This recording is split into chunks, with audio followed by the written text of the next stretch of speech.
Hi, this is Liz, host of the Chit Chat Circus podcast. Thank you for joining me. Today I'm going to speak about something fun I did yesterday. I know we're all in the middle, or most of us are in the middle of a quarantine lockdown here in the US. People are gradually starting to relax, but I myself have not been getting out very much, just to the grocery store, the bank, get gas, and that's pretty much it. Essential errands only, and the rest of the time I stay home. Little bit of exercise, of course, walking the dogs, and that's pretty much it.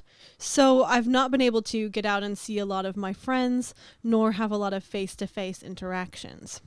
So it was really fun yesterday when I got to not break the lockdown, but get out and socialize a little bit in a lockdown-friendly way. So my friends, family, and some of their neighbors on their street, they've lived there for a long time. They've built up some friendships. They all know each other pretty well. And their driveways are connected in the concrete. There's no barrier or grass strip or anything. And so it's very convenient to set up a little meet and greet in times of lockdown. And that's exactly what they've organized.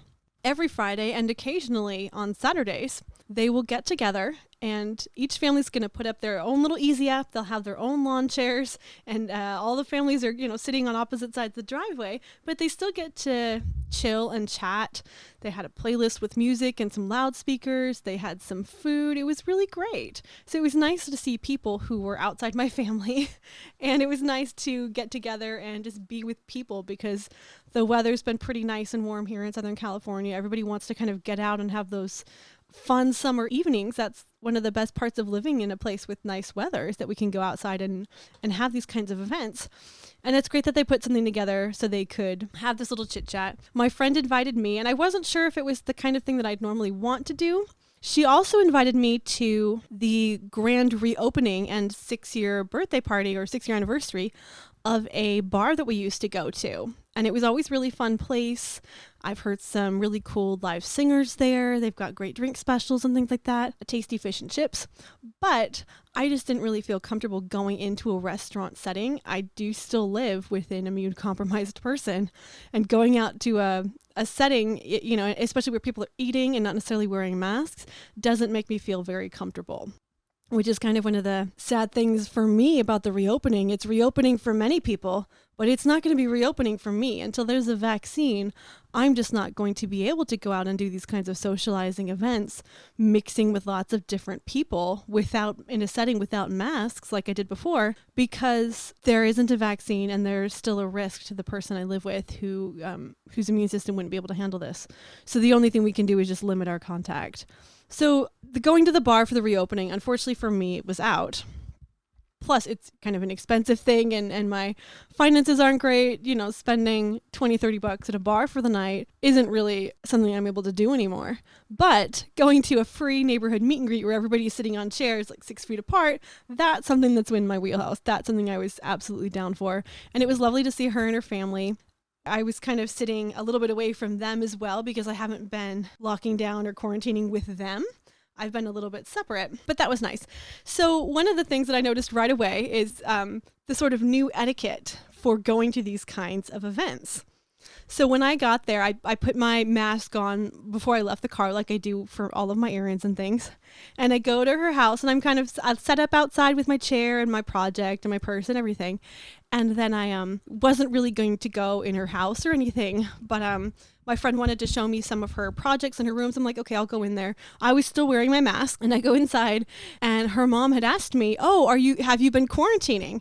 And I didn't quite know how to answer that because, well, I have absolutely been isolating myself and locking down and not going out. I haven't, strictly limited myself from leaving the house. I have gone to the bank. I've gone to the grocery store and the gas station. And I'm studying in my law school class what an actual quarantine is. And I've been using quarantine in place of lockdown, both on the podcast and in my discussions to people. And they're not quite the same thing. An actual quarantine in most places is mandated by the governor or some kind of state health body, and then it's enforced by different county bodies, in the states at least, depending on the state you're in. And it's very strict. You're not allowed to leave a particular area for any reason.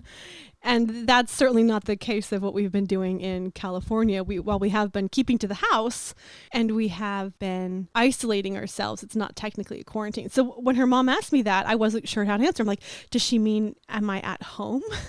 And have I been isolating myself, or does she mean like I've been exposed to the virus and I've had to quarantine myself for 14 days, as was the suggestion, I believe, by the CDC. But that was a new, I guess that's going to be the new etiquette, going over to people's houses. If you're going into someone else's bubble, as they would say in New Zealand, you are potentially bringing, whatever you've been exposed to them. And so they have the right to ask, hey, where have you been? Almost like a new partner, hey, where have you been? The safe sex talk. It was kind of along those lines. And so hopefully I answered the question to her satisfaction. I'm like, yeah, I haven't had to quarantine because I haven't had contact with the virus, but I have been isolating at home because, I live with an immune compromised person. She's like, oh, okay, because they've been doing the same thing. So, and obviously if you want people in your bubble, you want people who have the same concern about safety that you do. I don't want to go to someone's house when everybody's, shaking hands and going to stores without masks and pretending that this doesn't exist. So I certainly don't want to expose myself to those kinds of people because they're clearly not taking the risk as seriously as the rest of us. So, and we're only as strong as the weakest link. So I don't want to let any weak links into my bubble, and I certainly don't want to be the weak link in somebody else's little bubble, social bubble. So that was a new kind of thing. And I was being introduced to other people, obviously her neighbors and one of their sisters and their kids and everything, but they were all mostly on the other side of the driveway. Occasionally they'd walk out to the sidewalk or something. There were lots of neighbors that they recognized walking their dogs or going skateboarding and everything. It's that kind of neighborhood. But it was just nice to get out and hang with other people. So that was lovely. It was also the 13th of June. According to my city website, it was Knit in Public Day. So I'm like, okay, I can do that. I wanted to do that anyways, although I am, like I mentioned, a little bit more conscious about going out in public these days. I certainly don't want to go out to places where large crowds are congregating. But I could do knitting in public with the people in the driveway. I consider that public. It was among people who weren't in my family and they saw me knitting in public. And one of the ladies had crocheted and knit before. And so she was talking a little bit about some of the patterns that she liked, some of the yarn she liked and things like that. So knitting, it was nice to talk knitting with that lady. And then my friend who does a lot of crochet and knitting as well. So the two of us sat there with our projects and we did some projects. I'll put up a picture in the Instagram of what my project was, what I did on Knitting in Public Day. It was this really pretty rainbow Afghan. If you guys know the website Knit Picks, every once in a while they have an annual sale and you can get some patterns for $1. I got this pattern for $1. And it's just cheapy acrylic yarn. It's not going to be the world's most, exciting or luxurious Afghan, but it is going to be pretty. The colors are gorgeous. And so I'm really excited to have that pretty well accomplished. I can do about one square in about an hour. There's a lot of, hours in this particular Afghan, but that's okay. So it's something I usually do while I'm on a Zoom call with people or one of my game nights, or kind of need to be attentive but don't need to be 100% into whatever I'm listening to. That's the kind of thing I'll have my knitting in the background for. But anyways, that's one of the projects I did there. Mostly it was just hanging out and eating. For them, it was a cocktail hour, which would be lovely if I didn't have to drive anywhere. Unfortunately, I did, so I just sat back with the orange liqueur and enjoyed my sparkly water. I don't drink soda, so that's kind of the closest I would get to a sort of mixed cocktail or soda beverage. But it was lovely, and I just wanted to share that. So, what kinds of activities have you all been doing in lockdown to kind of keep your social life going? Do you live in a neighborhood where you are close with your neighbors and you've been able to organize something like this? I've seen pictures online where people have done cocktail hours out at 5 o'clock just in their neighborhood and everybody's in their own driveway. I've seen people doing dance parties with that same thing. People in a non-suburban area, in a more urban area, just going out onto their balconies and they'll play music or they'll sing or they'll just dance on their balconies. I know lockdown's been a very different experience depending on the type of space that you're living in. People who are in very urban areas don't have the luxury of going out and running around their backyard or playing with their dog to get some exercise because they might be in a 400 square foot apartment. So I would love to hear what people's own quarantine or lockdown experience has been. Has anybody actually been quarantining because they were exposed to the virus as opposed to just voluntarily locking down to slow the spread? I know it's been a very big sacrifice, but there has been statistical evidence. I think Johns Hopkins did a projected study that the lockdowns have saved lives because it slowed the transmission of the virus at a certain stage. And there was a Wired article I had to read from my current online law school class as well that talked about how quickly the virus spreads, and any changes to the virus at the very beginning, any changes to that spread at the beginning, because it's an exponential increase, they'll make a big difference later on. And it's hard to see. There's no statistics on the people that, or there's no way to prove the people that would have gotten sick if we hadn't locked down. There's just statistical probability and these kinds of computer models to suggest that it really did save lives. So let me know what your experience has been like in this lockdown.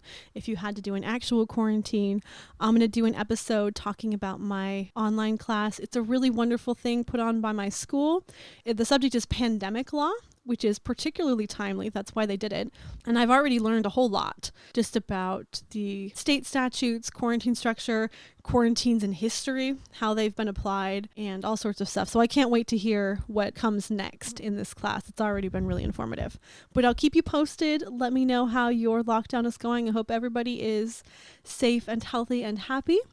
And go ahead and follow the Chit Chat Circus. We are on YouTube, Facebook. We've got a page and a group, Twitter and Instagram. You can always look at the Chit Chat Circus website, www.thechitchatcircus.com. All right. Thank you so much for listening. I hope you have a great day. Take care. Bye-bye.